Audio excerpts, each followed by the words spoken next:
ছিলেন উনি বড় খুনি ছিলেন, নাকি 2009 থেকে 2024 পর্যন্ত যিনি শাসক ছিলেন উনি বড় খুনি ছিলেন? প্রশ্ন এসেছে 72 থেকে 75 পর্যন্ত খুনের ধরন এবং 9 থেকে 24-এর খুনের ধরন একই প্যাটার্নের নাকি কোনো রকম এটাকে রিফাইনিং স্টেজে আমাদের সামনে এসেছে। এগুলো সবই অসুস্থ বিতর্কের একটি জায়গা। আমরা মনে করি বাংলাদেশের মানুষের জন্য, গণতন্ত্রের জন্য, বাংলাদেশের আগামী প্রজন্মের বসবাস করে দেওয়ার জন্য এমন একটি ন্যায় বিচার প্রতিষ্ঠা করা দরকার যে সমাজে খুনের রাজনীতি বন্ধ হবে।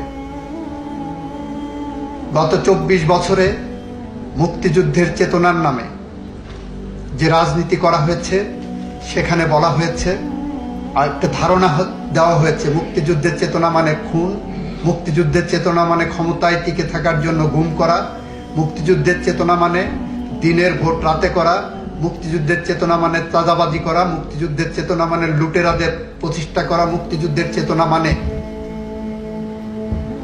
বিদেশে আমার দেশের লক্ষ লক্ষ টাকা, ডলার, পাউন্ড পাচার করে বেগম পাড়ায় বাড়ি বানানো। এমন একটি সমাজ ব্যবস্থার মধ্য দিয়ে একটি বৈষম্যহীন সমাজ প্রতিষ্ঠার জন্য জুলাই বিপ্লবের সময় যে আন্দোলনের সূচনা হয়েছিল শান্তিপূর্ণ আন্দোলন ছিল। দাবি উঠেছিল আমরা চাই এ সমাজ বৈষম্যহীন হোক, দাবি উঠেছিল এ সমাজ ন্যায় বিচার প্রতিষ্ঠা হোক, দাবি উঠেছিল এই সমাজে মানুষের অধিকার প্রতিষ্ঠা হোক, দাবি উঠেছিল এই সমাজে গণতন্ত্র প্রতিষ্ঠিত হোক। সমস্ত দাবিকে কণ্ঠরুদ্ধ করার জন্য যে নির্মমভাবে হত্যাযজ্ঞ চালানো হয়েছে, আমার দেশে 30,000-এর মতো মানুষ এখনো পঙ্গুত্ব বরণ করছে। 36 দিনে তাদেরকে গুলি করে পঙ্গু করা হয়েছে। প্রায় 2,000-এর মতো মানুষকে হত্যা করা হয়েছে এবং তারপরেও তাদের মধ্যে কোনো অনুশোচনা হয়নি। পৃথিবীর ইতিহাসে আমরা দেখেছি অনেক স্বৈরাচার পালিয়ে গেছে। আমরা বাংলাদেশে দেখেছি স্বৈরাচার পালিয়েই শুধু যাননি, তার 300 মেম্বার অফ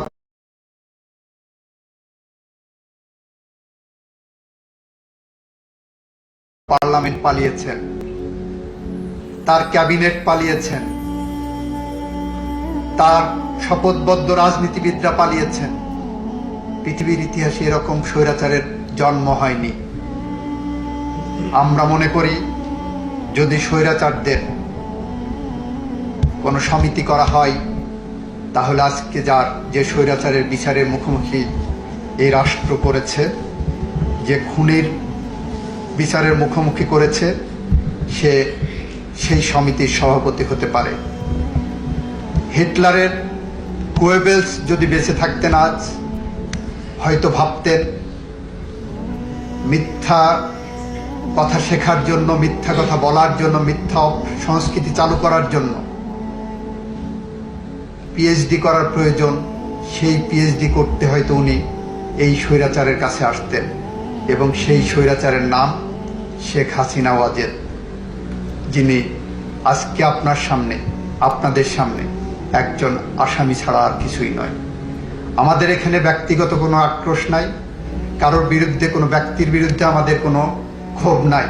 আমরা অপরাধের বিচারের জন্য আপনাদের কাছে এসেছি এবং ঘটনাক্রমে সে অপরাধের সাথে যারা সম্পৃক্ত তারা ব্যক্তি, হয়তো আসবে অপরাধের সাথে সম্পৃক্ত কোনো রাজনৈতিক দলও আসতে পারে ভবিষ্যতে, আমরা জানি না।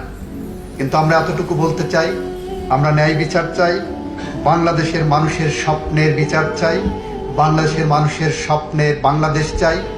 যে বাংলাদেশ যদি আমরা গড়তে ব্যর্থ হই তাহলে কবি হেলাল হাফিজের ভাষায় আমরা উত্তর পুরুষের ভীরু কাপুরুষের উপমা হয়ে থাকব।